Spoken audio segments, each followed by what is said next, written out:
애굽을 나온 지 한 달 만에 이스라엘 백성들은 불평합니다. 우리가 애굽 땅에서 고기 가마 곁에 앉았던 때와 떡을 배불리 먹던 때에 여호와의 손에 죽었더라면 좋았을 것을. 너희가 이 광야로 우리를 인도하여 내어 이 온 회중으로 줄여 죽게 하는도다. 굶어 죽게 하는도다. 이스라엘 백성들의 말을 곰곰이 생각해 보면 적어도 세 가지의 거짓말을 하고 있음을 발견하게 됩니다. 그 첫째는 고기 가마 곁에 앉았을 때라면서 마치 고기 가마 곁에서 고기 엄청나게 실컷 먹고 산 것처럼 착각하게 만듭니다. 떡을 배불리 먹던 때라면서 그야말로 애굽 땅에서 떡을 배불리 먹고 산 것처럼 거짓말합니다. 사내 아이들은 낳자마자 죽이라고 엄명을 내렸던 폭군이 바로 바로였습니다. 그런데 히브리 노예들에게 고기 실컷 먹고 떡을 배불리 먹게 했겠습니까? 새빨간 거짓말이지. 과거는 다 좋게 기억하는 것뿐입니다. 두 번째로 그때 여호와의 손에 죽었더라면 좋았을 것이라고 말하면서 하나님이 자기 백성을 죽이시는 분인 것처럼 말하고 있습니다. 묻습니다. 하나님이 당신의 백성을 죽이는 분입니까? 살리는 분입니까? 하나님, 당신의 백성을 어떻게 하든지 살리기를 원하시는 분이시죠. 세 번째로 이 광야로 인도하여 내어 줄여 죽게 하는도다, 굶어 죽게 하는도다 말하면서 꼼짝없이 이제는 이 광야에서 굶어 죽을 것이라고 단정하고 있음을 봅니다. 저는 이 본문을 묵상하면서 이렇게 생각해 봤습니다. 이들이 며칠이나 굶었는데 이런 얘기를 하고 있었을까 하는 거죠. 며칠이나 굶었을까요? 네. 물론 성경 어디에도 며칠 굶었다는 힌트는 찾을 수가 없습니다. 하지만 적어도 애굽에서부터 탈출해 나오는 동안에 지금 이때가 한 달이 좀 안 되는 때였으니까 생각해 보면 적어도 200만, 300만의 사람들이 탈출을 하면서 한 달 식량을 안 가지고 갔다. 이건 말이 안 되는 것 같아요. 준비를 했을 거예요. 그러니까 오늘 본문 말씀 앞뒤를 살펴보면 뭐 하루 이틀 정도 굶었거나 아니면 많이 길어도 사나흘 정도 굶었을 것이라고 생각이 듭니다. 그럼에도 불구하고 애굽 땅에서 그들이 겪었던 고통, 시련, 압박, 핍박, 거기에서부터 해방된 감격과 기쁨은 너무 쉽게 잊어버리고 하루 이틀 굶은 것은 너무 크게 생각해서 폭동을 일으키려고 이렇게 나서서 모세에게 또는 하나님께 대들고 있었던 것입니다. 물론 사흘 굶어 도둑질하지 않는 사람이 없다는 속담도 있습니다. 그리고 세상엔 고통 중에서 가장 견디기 힘든 고통이 또 배고픔이라는 것도 압니다. 적어도 고픈 배를 움켜쥐면서 잠을 청하던 어린 시절이 있었던 저로서도 사실은 배고프다는 게 얼마나 견디기 힘든 것인지 제법 좀 잘 알고 있습니다. 하지만 그럼에도 불구하고 40일을 금식하시고 육신이 가장 허약해지셨던 그 순간에도 예수님께서는 돌로 떡을 만들어 먹으라 하는 사탄의 유혹 앞에서 강하고 단호하게 이렇게 말씀하셨습니다. 사람이 떡으로만 살 것이 아니요 하나님의 입으로 나오는 말씀으로 살 것이니라. 한번 같이 읽어보실까요? 사람이 떡으로만 살 것이 아니요 하나님의 입으로 나오는 모든 말씀으로 살 것이니라. 예수님의 이 말씀 속에 담겨져 있는 두 가지의 중요한 사실이 있습니다. 그 첫째는 뭔고 하니 우리 인생들에게는 밥이 필요하다는 사실이죠. 사람이 떡으로만 살 것이 아니요 라는 이 말에서 떡은 물론 밥입니다. 우리가 떡 먹고 사는 게 아니라 밥 먹고 사는 거니까요. 밥으로만 사는 것이 아니라 하는 이 예수님의 말씀은 밥이 필요 없다는 얘기가 아니라 밥만 먹고는 못 산다는 밥의 한계를 얘기하고 있는 거죠. 다시 말하면 예수님께서는 육체로 사는 동안 우리 인생들은 밥 먹어야 산다는 사실을 인정하셨다는 겁니다.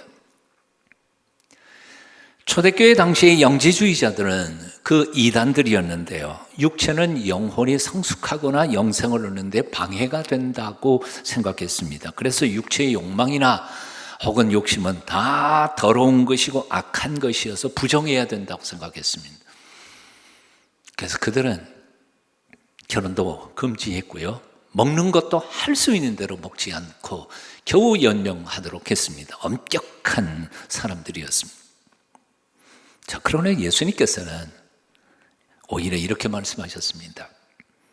너희 하늘아버지께서는 이 모든 것이 너희에게 있어야 할 줄을 아시느니라. 이 모든 것이, 이것은 영적인 얘기를 하고 있는 게 아닙니다. 육적인 필요에 대한 것. 이 모든 것이 너희에게 있어야 할 줄을 아시느니라. 다시 말하면 하나님 아버지께서는 우리가 밥 먹어야 살고 옷 입어야 산다는 사실을 잘 아셨다는 겁니다. 그래서 예수님께서는 제자들에게 기도를 가르쳐 주실 때에 가장 중요한 인간을 향한 제목으로 바로 오늘 우리에게 일용할 양식을 주십시오 하고 기도하라고 가르쳐 준 겁니다. 그렇습니다. 하나님은 다 아십니다. 우리가 먹어야 하고 그리고 입어야 한다는 사실을 다 아십니다. 여기서 아신다는 말은 하나님이 책임져 주신다는 겁니다. 그러니까 너무 걱정하지 말라는 겁니다. 조금 전에도 읽었습니다만 공중의 새를 보라, 심지도 않고 거두지도 않고 창고에 모아들이지도 아니하되 너희 하늘 아버지께서 기르시나니 너희는 이것들보다 귀하지 아니하냐. 너희 중에 누가 염려함으로 그 키를 한 자라도 더할 수 있겠느냐. 또 너희가 어찌 의복을 위하여 염려하느냐. 들의 백합화가 어떻게 자라는가 생각하여 보라. 수고도 아니하고 길쌈도 아니하느니라. 그러나 내가 너희에게 말하는 솔로몬의 모든 영광으로도 입은 것이 이 꽃 하나만 갖지 못하였느니라. 오늘 있다가 내일 아궁이에 던져지는 들풀도 하나님이 이렇게 입히시거든 하물며 너희일까 보냐. 믿음이 작은 자들아. 그러므로 염려하는 이르기를 무엇을 먹을까 무엇을 입을까 하지 말라. 또 주님 말씀하셨습니다. 그런즉 너희는 먼저 그의 나라와 그의 의를 구하라. 그리하면 이 모든 것을 너에게 더하시리라. 또 말씀드려요. 이 모든 것은 육체적인 필요를 얘기하고 있어요. 그러므로 내일 일을 위하여 염려하지 말라. 내일 일은 내일이 염려할 것이요. 이 헬라어 원전의 이 뜻 직역한 건데 참 재미있는 표현 아니에요? 내일은 내일 염려해라. 그게 아니고 내일은 내일이 염려할 테니까 너는 염려하지 마라. 그런 뜻입니다. 재미있는 표현이에요. 한날의 괴로움은 그날의 족하니라. 저는 찬송가 588장을 부를 때마다 정말 용기가 솟아납니다. 근심이 없어집니다.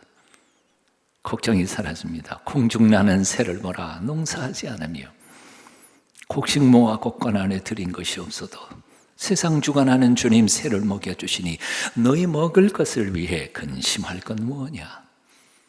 들의 백합화를 보라. 길쌈수고 안에도 솔로몬이 입은 옷도 이 꽃만 못하였네. 아궁 속에 던질 풀도 고이 입히시거든 사랑하는 자녀들을 입히시지 않으랴. 배고파 죽을 거라고 틀림없이 죽을 거라고 원망하고 불평하던 이스라엘 백성들에게 여호와 하나님께서는 한마디 책망도 하지 않으셨어요. 벌을 내리시지도 않으셨어요. 필요한 걸 아니까요. 배고픔, 아픔을 아니까요. 오히려 여호와 하나님께서는 그들에게 약속하십니다. 하늘로부터 내가 아침에는 만나를 저녁에는 메추라기를 보내노라. 그리고 양식을 공급해 주셨죠. 만나, 히브리어로는 마후라고 하는데 이것이 무엇이냐라는 뜻입니다. 그런데 70의 학자들이 헬라어로 번역을 하면서 이것이 무엇이냐 그런 뜻으로 만나라고 헬라어로 번역해서 우리에게는 지금 만나로 알려졌습니다. 이 만나는 땅에서 난 것도 아니고 사람이 만든 것도 아니고 전적으로 하나님께서 만들으셔서 하늘로부터 내리신 은혜의 선물이고 기적의 양식이었습니다. 물도 없고 농사지을 땅도 없었던 사막 한복판에서 적어도 40년 동안 수백만 명이 굶어 죽지 않고 살아남은 기적의 떡, 기적의 밥이 바로 이 만나였습니다. 어떤 사람은 계산을 했더라고요.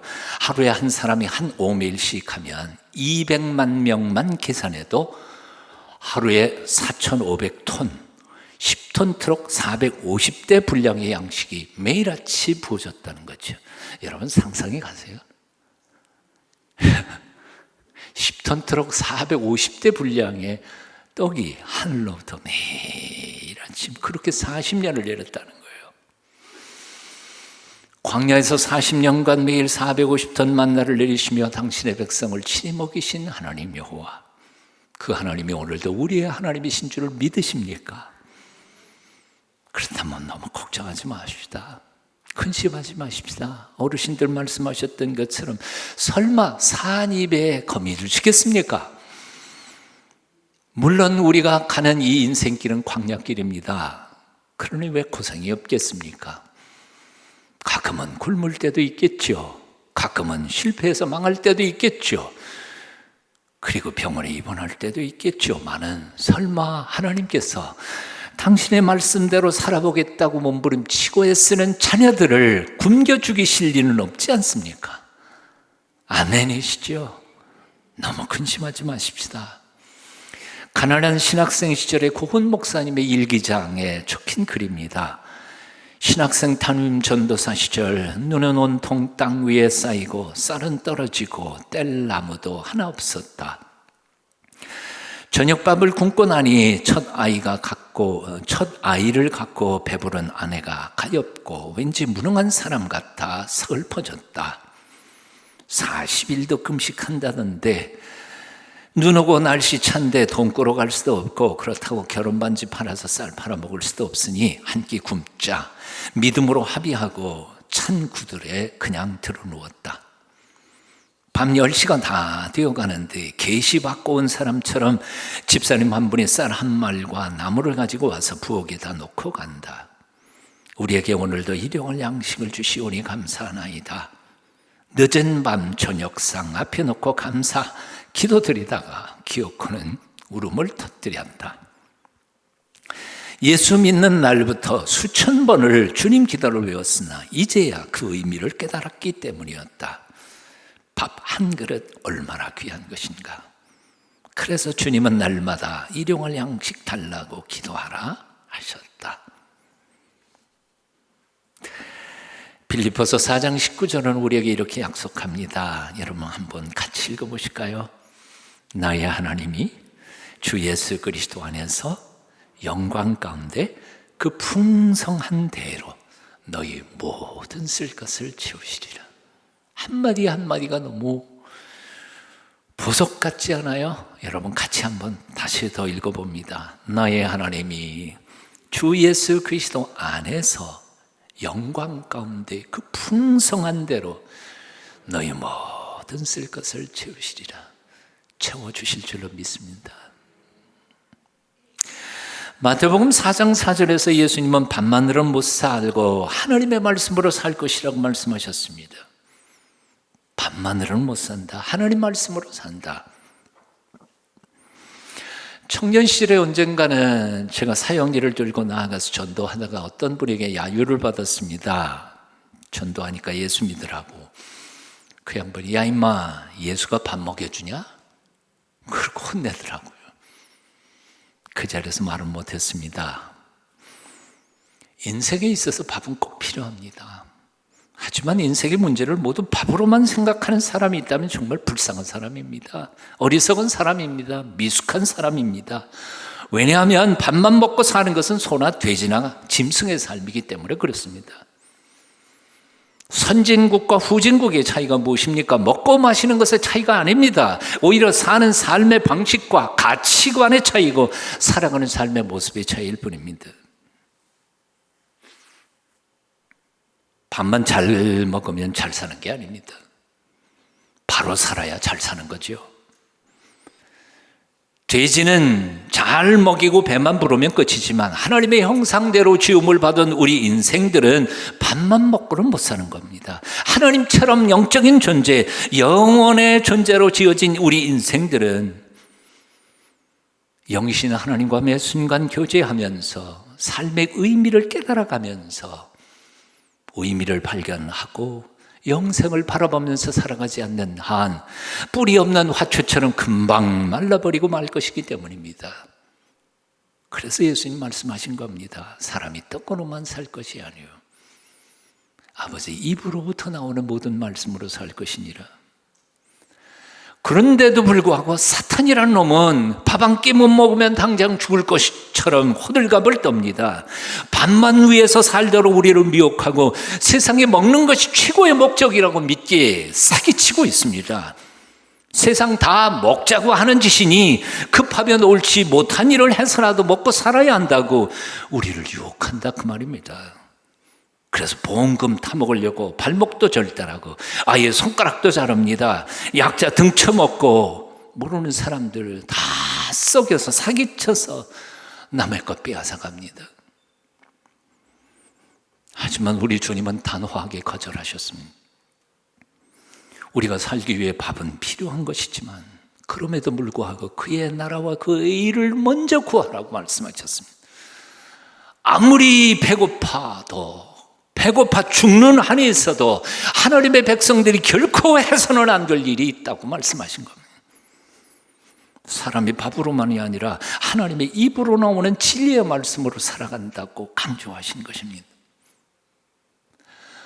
오늘날 많은 이들이 한국 사회 문제가 경제라고 생각합니다. 경제만 해결되면 모든 것이 좋아질 것이라고 생각합니다. 하지만 우리 문제의 핵심은 돈 문제가 아닙니다. 몇 년 전 왜 세계적인 금융위기를 우리가 만났었습니까? 왜 지구상의 모든 나라들이 그렇게 몇 년 동안 전전긍긍하면서 어려움을 겪어야만 했었습니까? 이유는 간단합니다. 전 세계에 돈이 몰려 있었던 미국 사회의 도덕적 해이 때문이었습니다. 그 중에도 특별히 월스트리트 금융 전문가들의 돈 철학, 돈 중심의 가치관, 이게 온 세계를 뒤집어 놨던 거지. 한국 사회의 가장 큰 문제는 돈, 경제라고 생각하는 것, 경제만 좋아지면 모든 것이 좋아질 것이라고 생각하는 것은 착각입니다. 이것은 사탄의 교묘한 속임수입니다. 윤리, 도덕 무너지고 양심을 지키지 않는다면 돈 아무리 많아도 많을수록 더욱 경제와 국가와 사회 시스템 모두 다 허물어지고 말 것입니다. 바로 이런 이유 때문에 주님은 말씀하신 겁니다. 사람이 떡으로만 살 것이 아니라 하나님의 입으로부터 나오는 말씀으로 살 것이니라. 타락하고 망해버린 이스라엘 백성들을 처절하게 바라보시던 하나님께서는 탄식하며 이렇게 말씀하고 계십니다. 예사야 48장 18절입니다. 슬프다. 내가 나의 명령을 듣지 아니하였도다. 만일 들었더라면 내 평강이 강과 같았겠고 내 의가 바다 물결 같았을 것이라. 내가 나의 명령을 듣지 아니하였도다. 내가 나의 명령을 듣지 아니하였도다. 오늘날 우리 인류가 당면하고 있는 이 종말론적인 문제들, 환경 파괴, 질병의 현대화, 불화, 전쟁, 이상기온의 현상, 이 모든 것들이 무엇 때문이라고 생각이 드십니까? 온 세상 우주 만물을 지으신 창조주 하나님의 온전하신 뜻대로 인류가 살아가지 않기 때문에 그렇습니다. 하나님이 이 아름다운 세상을 지으실 때에는 이 세상에 아름답게 살 수 있는 삶의 원리들을 우리에게 맡겨주셨는데 우리 인생들은 자기 욕심, 이기심, 탐욕대로만 살았습니다. 인간의 오만 잘못한 이기심과 탐욕이 우리 인간의 육체를 망치게 만들었고 하나님이 창조하신 이 자연 질서를 파괴했고 그래서 이 지구는 재난의 골짜기로 변하고 말았습니다. 인생의 모든 문제의 핵심이 밥이라고 돈이라고 경제라고 하는 말에 속지 마시기를 바랍니다. 인간 근본 문제는 밥도 돈도 경제가 아니라 하나님의 형상대로 지음을 받은 인간성의 상실에 있습니다. 거룩함, 그 형성을 잃어버리게 되어 있습니다. 사람의 밥으로만 사는 게 아닙니다. 말씀으로 사는 겁니다. 하나님의 말씀으로 내 영혼이 살고 하나님께서 부어주시는 은혜의 말씀으로 내 육체의 건강이 지켜집니다. 하나님께서 주신 진리의 말씀으로 이 땅에 질서가 세워지고 하나님께서 주신 정의, 공의의 말씀으로 나라가 굳게 설 것입니다. 그렇게 우리가 하나님의 거룩한 말씀이신 성경을 읽을 때 강단에서 선포되어지는 살아있는 말 하나님의 말씀을 우리가 믿음으로 받아들일 때 성령의 감동과 역사를 통해서 들려주시는 살아계신 하나님의 말씀을 가슴에 새길 때에 그때 우리가 직면한 모든 문제들은 하나님의 은혜의 손길을 통하여 기적으로 회복되고 치유될 줄로 믿습니다.